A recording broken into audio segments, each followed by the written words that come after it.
আগামী জাতীয় সংসদ নির্বাচনই আমার জীবনের শেষ জাতীয় নির্বাচন। যারা মনোনয়ন পাননি বিশ্বাস রাখুন, ইনশাল্লাহ দল আপনাদের যথাযথ দায়িত্ব ও সম্মান দিবে। আপনারা আমার জন্য দোয়া করবেন। এভাবেই জীবনের শেষ নির্বাচনের আবেগঘন ঘোষণা দিয়েছেন বিএনপি মহাসচিব মির্জা ফখরুল ইসলাম আলমগীর। মঙ্গলবার নিজের ভেরিফাইড ফেসবুক পেজে এমনই আবেগঘন পোস্ট দিয়ে জীবনের শেষ নির্বাচনের ঘোষণা দেন তিনি। পোস্টের শুরুতে বিএনপি থেকে ঠাকুরগাঁও 1 আসনে তাকে মনোনীত করায় বেগম খালেদা জিয়া, তারেক রহমান সহ সকল নেতা নেত্রীর প্রতি কৃতজ্ঞতা প্রকাশ করেন ফখরুল। সে সময় সারা জীবন পাশে থাকার জন্য প্রত্যেক কর্মীকে ধন্যবাদ জানাতেও ভুলেননি তিনি।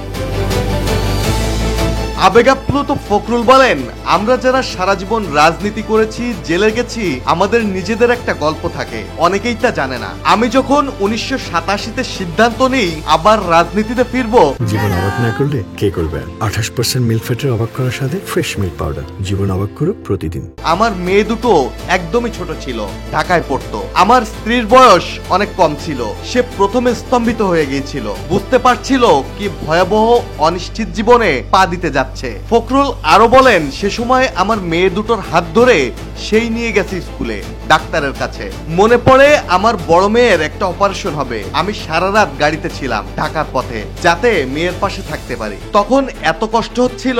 আমি ছিলাম মসজিদে যখন তার অপারেশন হচ্ছিল। গল্পগুলো অন্য কোনো দিন বলবো যদি আল্লাহ চান। এরকম গল্প আমাদের হাজার নেতা কর্মীর আছে।